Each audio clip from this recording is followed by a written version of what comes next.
So, getting ready for the IELTS test, it can feel like you're trying to solve this giant, complicated puzzle, right? But what if you had a guide to help you put all those pieces together? Well, that's exactly what we're going to do here. We're going to break the whole exam down into 4 key skills you can actually master. Let's dive in. Are you feeling a little overwhelmed by it all? Yeah, that's completely normal.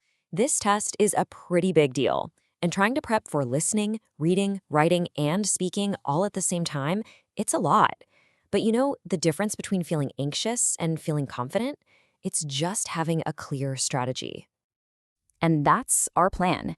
We're going to take that feeling of being overwhelmed and turn it into a feeling of, okay, I can do this. We're going to give you the tools you need to tackle each part of this test one step at a time. First up, let's talk about mastering listening. This is where it all starts. And it's not just about hearing the words. It's about really understanding spoken English in all sorts of situations and with different accents. If you can nail this section, it builds some amazing momentum for the rest of the test.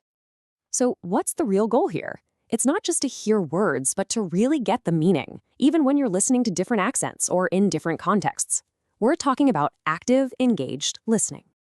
Okay, so how do we become these active listeners? Think of these strategies as your roadmap. First, make it a daily habit. Listen to podcasts, news, anything from the UK, the US, and Australia to get your ear used to different sounds. Before the audio even starts, use that little bit of preview time to read the questions and try to predict what kind of answer you're listening for. And here's a huge one. You only get to hear the recording once. If you miss an answer, you have to let it go. It's so much better to lose 1 point than to get stressed out and miss the next 3. This is such a fantastic way to build up your listening muscles.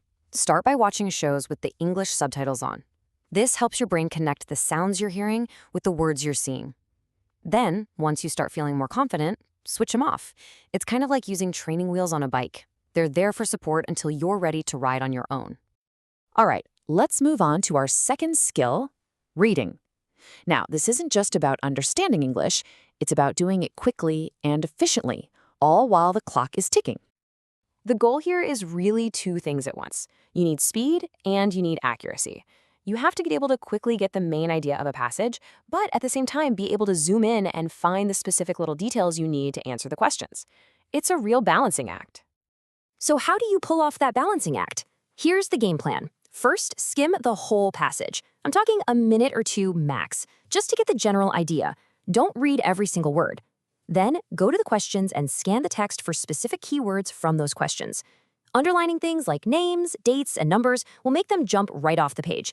And most importantly, you have to be ruthless with your time. You've got about 20 minutes for each passage, so you can't afford to get stuck. Okay, this right here is one of the biggest traps in the reading section.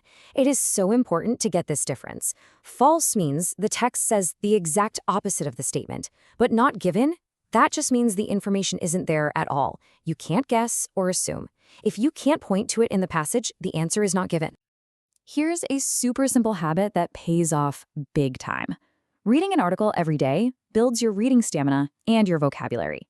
But the real secret sauce here is summarizing it. Forcing yourself to explain the main ideas is the exact skill you need to crush the reading test. Now we get to the writing section. This is your chance to switch from absorbing the language to actually producing it, to create clear, well-structured arguments and descriptions.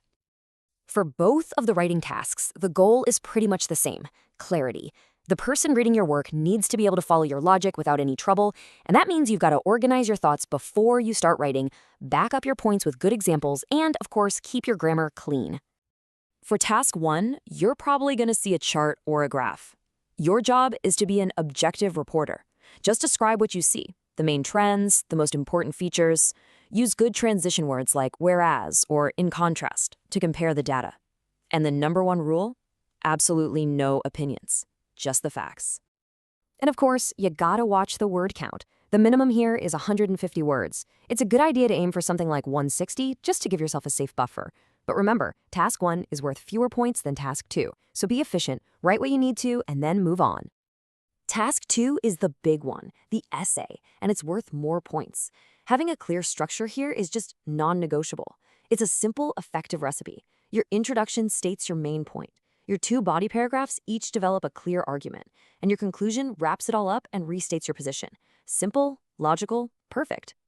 For this one, the minimum is 250 words. Again, aiming for about 260 is a safe bet. But, and this is a big but, never sacrifice quality just to write more words. An examiner would much rather read a clear, well-argued 260-word essay than a rambling, repetitive 300-word one. Make your argument strong, not just long. All right, let's tackle our final skill, speaking. Now, for a lot of people, this is the most intimidating part because it's a live, face-to-face conversation. But let's try to reframe it. Think of it as just an opportunity to communicate. This is probably the single most important piece of advice for the speaking test. The examiners are not looking for perfection. They're not. They are looking for fluent, coherent communication. It is totally okay to make a few small mistakes as long as you can get your ideas across clearly and just keep the conversation going. So, how do you get there? Well, you have to practice speaking every single day, even if it's just talking to yourself. And I know it sounds weird, but trust me, record your voice so you can hear how you actually sound. When you're in the test, never give a one-word answer. Always expand beyond just yes or no. And don't be afraid to use natural fillers like, well, or that's an interesting question. It actually makes you sound much more natural than a memorized script ever could. Here's a brilliant little trick. When you smile, it actually relaxes your vocal cords, and it makes your tone of voice sound more friendly and pleasant. And making eye contact shows that you're confident. It helps you connect with the examiner, and it turns what feels like an interrogation into just a regular conversation. Wow, we have covered a ton of ground. Strategies for listening, reading, writing, and speaking. But there is one single idea, one final piece of the puzzle that connects all of these, and truly guarantees you'll improve. And this is it. It's all about consistency. Seriously, practicing for just 20 minutes every single day is so much more effective than cramming for 5 hours once a week. It's those small, consistent efforts across all 4 of the skills that will build the fluency, the confidence, and the knowledge you need to walk in there and succeed. So there you have it. You have the toolkit. You have the strategies, the goals, the key. The only question left is what's the first small, consistent step you're going to take today to start your journey toward mastering the IELTS. You've got this. Good luck.